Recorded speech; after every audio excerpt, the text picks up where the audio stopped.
Hello everyone, we are back with another chapter of the book 40 Secrets for the Single Woman. And we've been shared many tips with you all, and sometimes apparently it could seem like those tips have nothing to do or much to do with your love life. What we're going to be talking about today apparently seems like it has nothing to do with love life.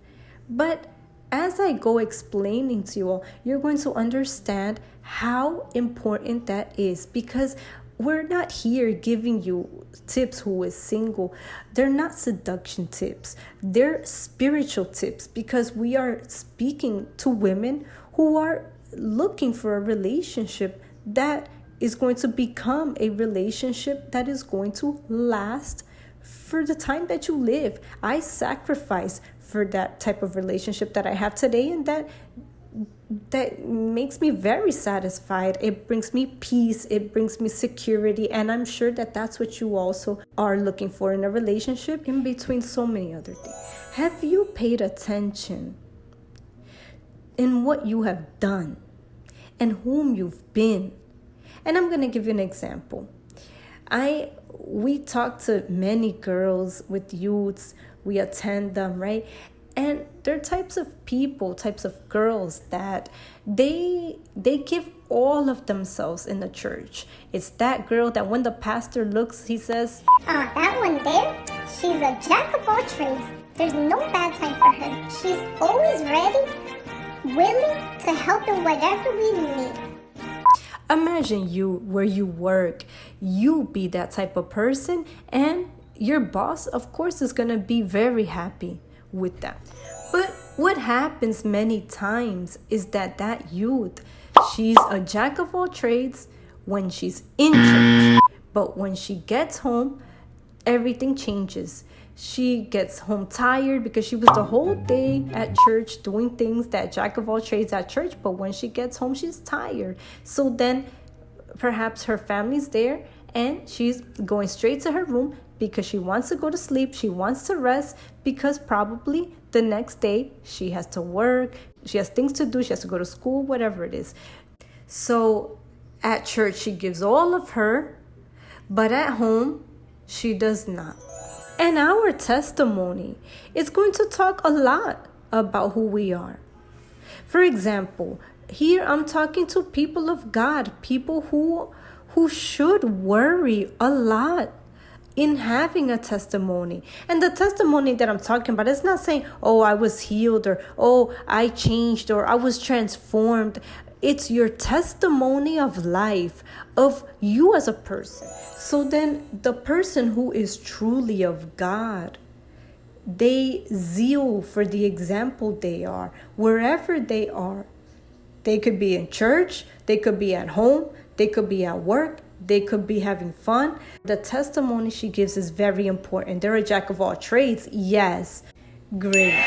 But when they get home, she helps her mom. She helps with the chores of the house. She doesn't accept that her mom does everything for her. She wants to help her mom as well. She wants for her family to see Jesus through her. So then she makes an effort. She makes an effort to be a better daughter. She makes an effort to be a better sister, a better colleague at work, at church, a better person at church. So then our testimony is very important. A person that people look to you and they can see God inside of you. That His light may shine in you. And that is why we spoke so much how important that investment is in your interior person, how important it is to invest in our character, to be a person that reflects the character of God to others. Because what good is it? The pastor, he says, look, there's this guy that he's of God. You don't want to meet him. Then one day your mom comes and says, what? Pastor, you're going to show my daughter to that guy? Poor him. Because my daughter at home doesn't want to know about anything. She doesn't help me. She doesn't give testimony. She's not of God. Do you really want to be that type of person? So then before you find someone, even because if you are wanting to not be single anymore, it's because in the future you would like to be married, right?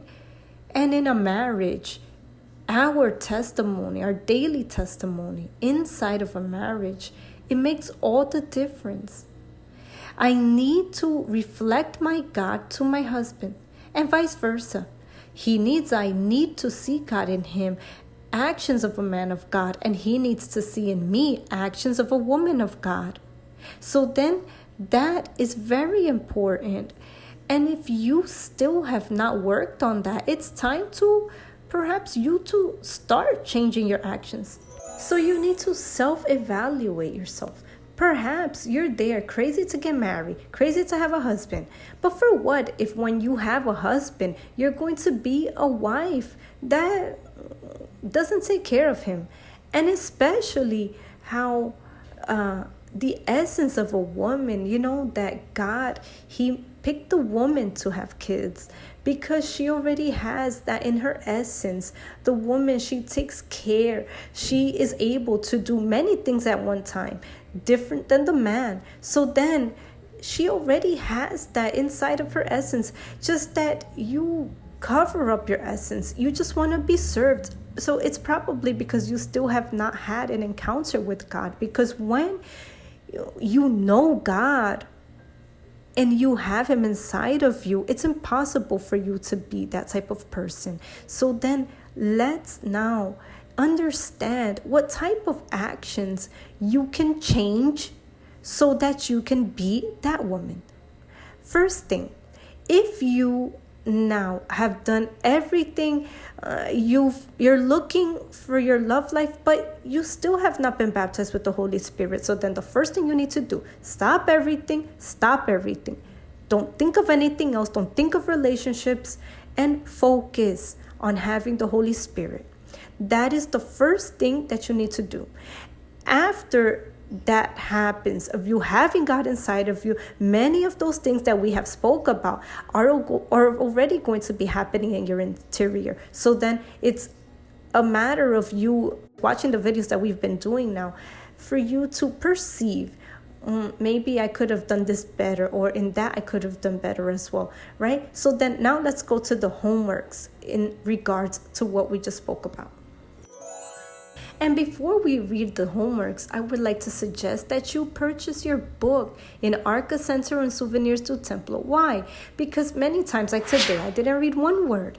But you having the book, you're going to be able to accompany and sometimes even add to your understanding about what we just spoke about today. So then it would be very interesting that you have your book, and with your book, a little notebook to jot down your little notes. Every time you watch the video and read one of the chapters of the book, you can make your notes to remind you, because when we write, it's like if that information gets fixed inside of our mind, right? So then let's go. Today you will change that situation and start to give good testimony at home. If possible, speak to your mother about the chores that you can start to do. Here are some suggestions in case you don't know where to begin. Make dinner for your family. Wash your family's clothes, not only yours. If your family is very big, you could divide it with your mom. Clean your whole house and not only your room at least once a week. Iron your clothes, not only yours, but others from your family as well. Make lunch. Perhaps you work and you cannot make lunch every day, but you can make dinner, or on Saturday you can make lunch, right?